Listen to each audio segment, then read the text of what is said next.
Assalamu alaikum. So today's lecture is about measuring instrument. Before that we have studied about the definition of the physics and then the branches of the physics, then the physical quantities and the prefixes and scientific notation. So in today's lecture we have studied about the measuring instrument and how they help us in daily life. So in a part 1 we have discussed about the meter rule and the tape measurements. If I'm asking that the measuring accuracy in 20th century is more accurate than before, so it is correct, because at the ancient time the accuracy is not that much accurate as compared to the right now, because in the past your values must be different from other one, but nowadays your values are highly reliable and accurate. You have a scientific proof of your values.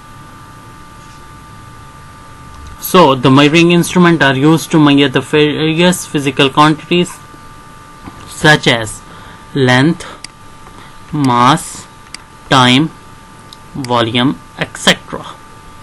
So length can be measured with the help of a scale or tape, mass can be measured with the help of weight machines, time can be measured with the help of digital clocks, volume can be measured by the cylinders and else. So these are the different instruments that are used to measure the different types of physical quantities. And the measurements used in the past are not very accurate or so reliable as we use today. As at the start I have told you that the values in the ancient time is not accurate as compared to right now. So with the help of a time, the accuracy increases with the new technology. For example, a sundial, watt clock and other time measurement devices are used around 1300 AD were quite crude. It means that for measurement purpose these were the different instruments that are used at that time. So these are not that much accurate. Their working for that time will be okay, but for now their values are not such reliable and accurate for us. So that's why they are not used in nowadays. On other hand, digital clocks, watches used nowadays are highly reliable and accurate. Here we shall describe some measuring instrument in a physical laboratory. So we have a sidebar that Hubble Space Telescope orbit around the Earth. It provides information about the stars. So that is important as related to your object, that what type of information provided by the Hubble telescope. So you have to know that the information about the stars must be provided by the Hubble Space Telescope.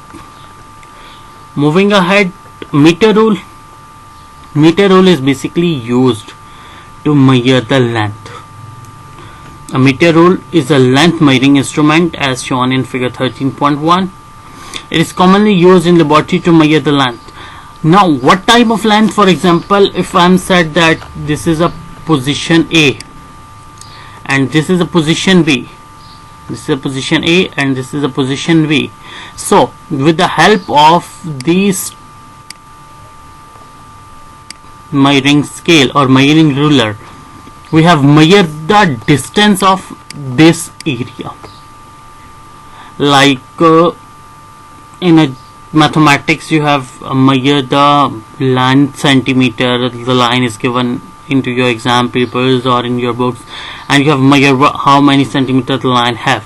So basically the meter rule did the same work. It measured the distance of these lines, distance between 2 points, because if a line is drawn on a page, it means that there is a distance between from this point to this point, and you have measured start from 0 to till, for example, 2. So you have write that this is 2 centimeter of a line. So it means you have measured the distance between the two different points.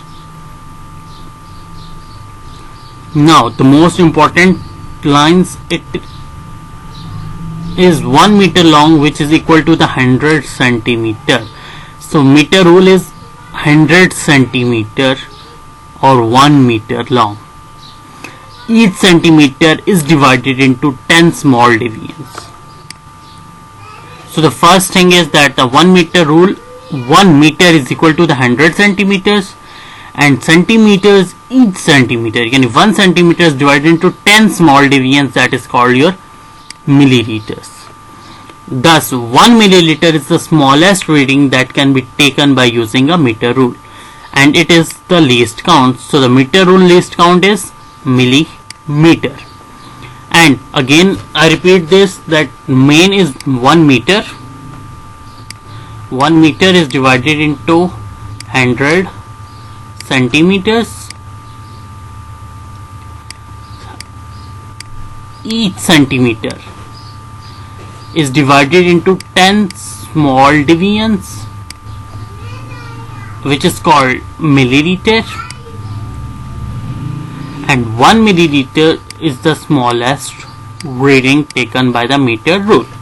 Okay, while keeping the length or distance, I must keep vertically above the meter reading point as shown in figure, and reading becomes doubtful if the eyes is positioning either left or right of the reading point. So basically that is the most important mistake done by the every person, that when you measuring a distance or take any measurement, your eye is vertical, as straight as given. You are not supposed to look from the left of the sight or from the right of the sight. You must need to look from the vertical position of your area, so that it must be okay and correct value have been achieved. If you see it from the right or the left side, there may be a doubtful values, and in a science doubtful values means there is inaccuracy in your measurements. So this method is wrong, either not from top or left. You have to see your measurement vertically. The next is measuring tape. Measuring tape is basically used to measure the length, as same in meters and in centimeters both.